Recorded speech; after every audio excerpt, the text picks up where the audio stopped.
You're struggling with difficult circumstances. Maybe a relationship has taken a wrong turn and hit difficulties. Maybe you're struggling with loneliness as a result of the lockdown. Maybe it's illness that has struck, or grief. Or perhaps it's others who expect too much of you. Or maybe you expect too much of yourself. Or maybe your conscience is bothering you. You know that you've done things that are wrong. You know that you're not right with God. You know that that needs to be sorted out. Whatever difficulties you're struggling with, from what you've heard of the Bible, you know that Jesus can help you with those difficulties. But how should you ask Jesus for help? Today we're looking at Mark 10, verses 46 to 52. Here we see a wonderful example of someone coming to Jesus and asking him for help. At this point in Mark's Gospel, Jesus is traveling on his way to Jerusalem to die on the cross. And we're told in verse 32 of chapter 10, they were on their way to Jerusalem, with Jesus leading the way. In verse 46, they come to the city of Jericho. As they're leaving that city, there's a man by the side of the road begging. We're told his name. His name is Bartimaeus. But in the rest of the passage, he's referred to simply as the blind man. Verses 46, 49, 51. That was what defined his life. The fact that he was blind meant that he couldn't work. It meant that he couldn't earn a living. There was no social security back then. And so he had to depend on others to get money so that he could eat. He had to sit beside a road and hope people would give him money. And as he's sitting there, he hears a crowd coming past. Someone tells him that in that crowd is Jesus of Nazareth. And as we see how Bartimaeus responds and comes to Jesus, we're going to see a number of things that we can learn about how we should come to Jesus. First, you're to recognize that Jesus can help you. You need to recognize Jesus can help you. Verse 47. When he heard that it was Jesus of Nazareth, he began to shout, "Jesus, Son of David, have mercy on me." He refers to Jesus as the Son of David. The other people had told him that it was Jesus of Nazareth, but Bartimaeus knows more about Jesus. He knows that he's also the Son of David. The Son of David meant that he was a descendant of King David, Israel's greatest king. But there was more significance to it than that. In Mark 12, verse 35, Jesus says, "Why do the teachers of the law say that the Messiah is the son of David?" So the son of David was another way of referring to the Messiah, to the promised one who would rescue God's people. Bartimaeus knows that Jesus is the Messiah, the promised one who will rescue God's people.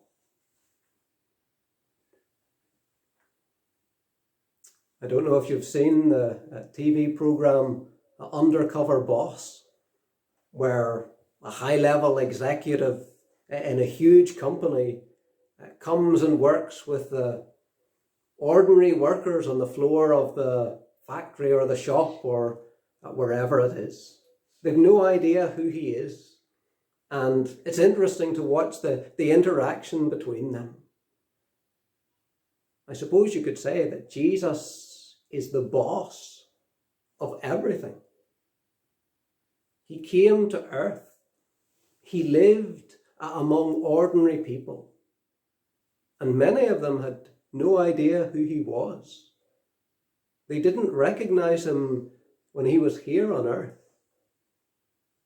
And many people today, when they hear of Jesus, they don't recognize who he really is.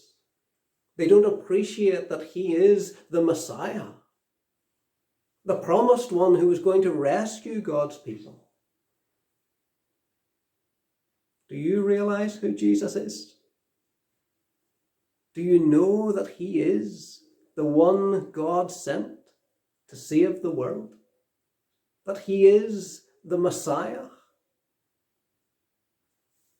He is the one who can help you. Whatever difficulties you're facing, whether it's in a relationship or with loneliness or your health or expectations or with your sin, Jesus is the one who can help you. He is the Messiah. That's the first thing that we learn from Bartimaeus. Secondly, we're to cry out for help. Bartimaeus began to shout, "Jesus, Son of David, have mercy on me." The word that's used there for shout means to call out, to cry out. He's desperate that Jesus will help him. If someone has been swept out to sea, if they're struggling to stay afloat, if they see a little boat coming near them, they will cry out, they will shout with everything they have. This is their only hope. Do you realize that Jesus is your only hope? Bartimaeus realized that, and he cried out to him. We are to cry out to Jesus.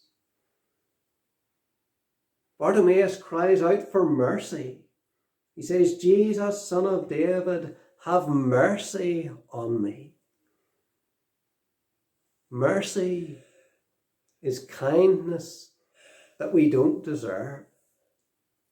We're to call out to God to have compassion on us and to help us. Not because we deserve it, and not because we've done anything to earn it, but because he is merciful. Whatever difficulties you face, cry out for help. Cry out for God to have mercy on you. That's the second thing that we learn from Bartimaeus. Thirdly, don't let anyone stop you coming to Jesus. Verse 48. Many rebuked him and told him to be quiet, but he shouted all the more, "Son of David, have mercy on me." Many rebuked him. And not just one or two, and not just a few people, but many of them are rebuking him. They're sternly telling him to be quiet, to stop causing a disturbance. And what does he do? And we're told that he shouted even more. In the original it says he shouted much more. Nothing, no one is going to stop this man coming to Jesus.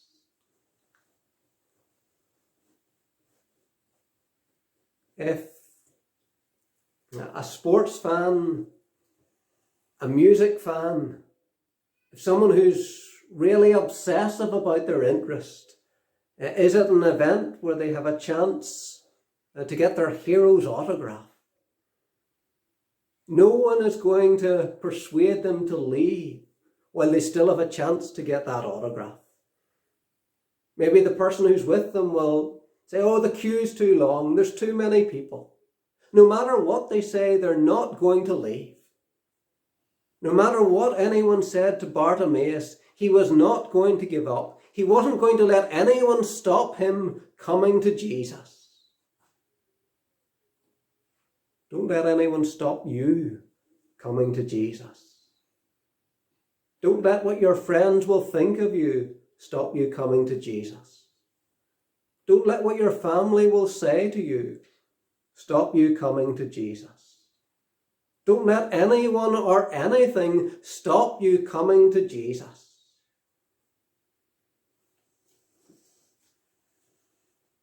Jesus stopped and said, call him. Jesus stopped. He's on his way to the cross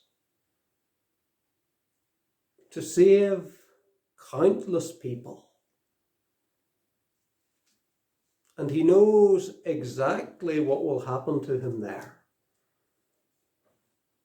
He told the disciples in verses 33 and 34 of this chapter, they will condemn him to death and hand him over to the Gentiles,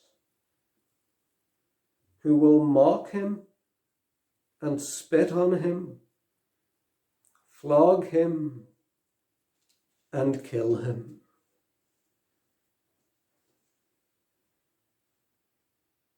We can't begin to imagine how much Jesus had on his mind. And yet he stops to help this one individual. You are just one of more than 7.5 billion people on this planet. You're not powerful. You're not famous. But Jesus cares for you. Jesus cared enough about Bartimaeus to stop on his way to the cross to help him. Jesus cared enough for you to lay aside the glory of heaven, to come to live in this sinful world and to die on the cross for you.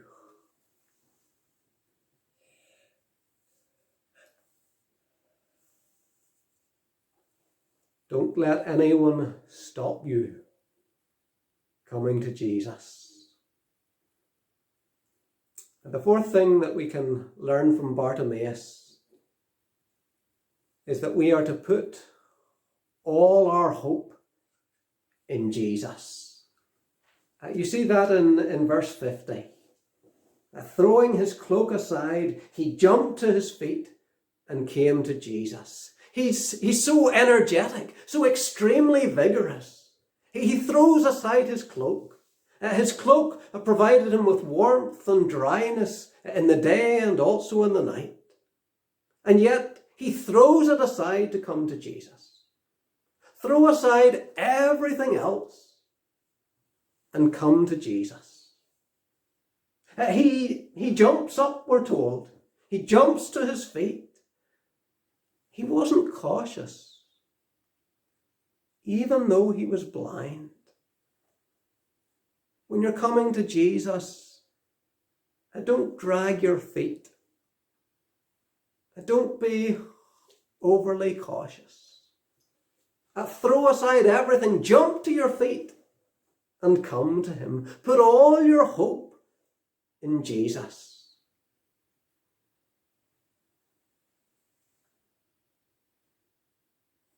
The next thing that we can learn from Bartimaeus is to ask Jesus for the right thing. Verse 51. What do you want me to do for you? Jesus asked him. The blind man said, Rabbi, I want to see. We might think that was obvious, but it maybe wasn't quite as obvious as we would think. Bartimaeus was sitting by the side of the road, begging. He was asking everyone who came past for money. He needed money in order to buy food to live. And yet he doesn't ask Jesus for money, because he knows that he has a deeper need and that Jesus can help him with that deeper need.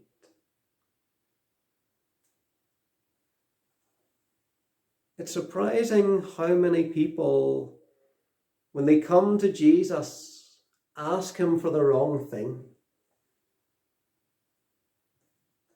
Maybe a young person coming up to a time of exams will pray a lot and pray very earnestly that they would pass their exam. Or maybe you pray that God would get you out of some difficult situation you're in, maybe at work. And it's good and it's right to pray about those things. But we also have a deeper need. If a person goes to the doctor with a pain in their side, they want the doctor to give them some painkillers. The doctor's not just going to give them painkillers. Instead, the doctor will want to find out what's causing the pain and to treat that. He knows that they have a deeper need. And when we come to Jesus, often our prayers are that he would make our life easier. But we have a deeper need. And there is an underlying problem in our lives that needs to be fixed. And that underlying problem is us. We are out of step with God. Whatever other situations or difficulties we face, our biggest problem is in ourselves. We are not right with God.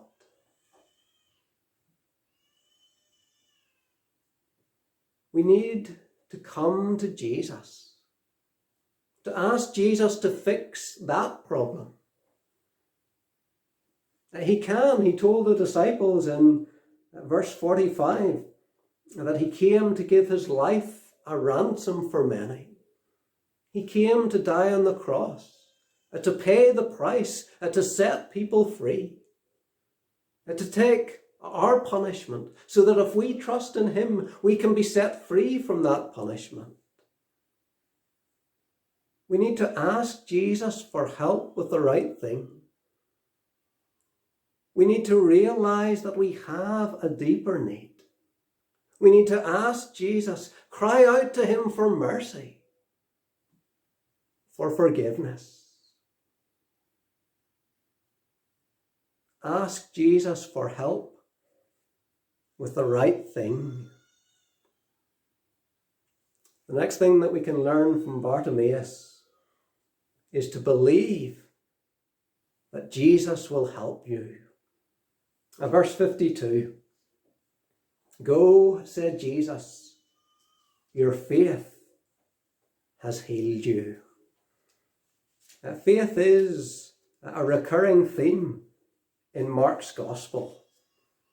In chapter 2, verse 5, we're told, when Jesus saw their faith, he said to the paralyzed man, Son, your sins are forgiven. In chapter 5, verse 34, Jesus said to her, Daughter, your faith has healed you. Go in peace and be freed from your suffering. In chapter 6, verses 5 and 6, he could not do any miracles there except lay his hands on a few sick people and heal them. He was amazed at their lack of faith. Because the people didn't have faith, Jesus couldn't heal them. Chapter 9, verse 23, when a man comes to Jesus and asks Jesus to cast a demon out of his son, Jesus says, everything is possible for the one who believes. And here in chapter 10, verse 52, Jesus says, your faith has healed you. Faith is the key that unlocks Jesus' power. And we need to believe that he can help us. And he can. And he could help this man. It goes on to say, immediately he received his sight. We need to believe Jesus is able to help us. And we need to believe that Jesus will help us. We need to trust him to help us. Believe Jesus will help you. And the final thing that we learn from Bartimaeus is that we're to follow Jesus. The end of verse 52. Immediately he received his sight and followed Jesus along the road. Now, this passage starts and ends with the road. At the start, Bartimaeus is sitting by the side of the road begging. At the end, he's following Jesus along the road. He's thankful for what Jesus has done for him. And that has a real effect on how he lives, on what he does. If you needed a kidney transplant and someone in your family donated you one of theirs, you would always be thankful to them for that. Every time you saw them again, you would feel thankfulness to them. And we should always be thankful for what Jesus has done for us. And that's to affect how we live. We're to follow him. And we're to live for him. We're to live as he wants.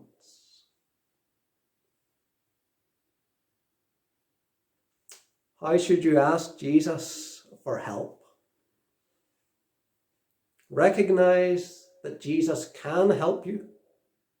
Recognize that Jesus is the Messiah. Cry out for help. Cry out for mercy. Don't let anyone stop you coming to Jesus. Put all your hope in Jesus. Ask Jesus for help with the right thing. Believe that Jesus will help you. And follow Jesus. Whatever you're struggling with, come to Jesus. Ask him to fix it. Ask him to fix you.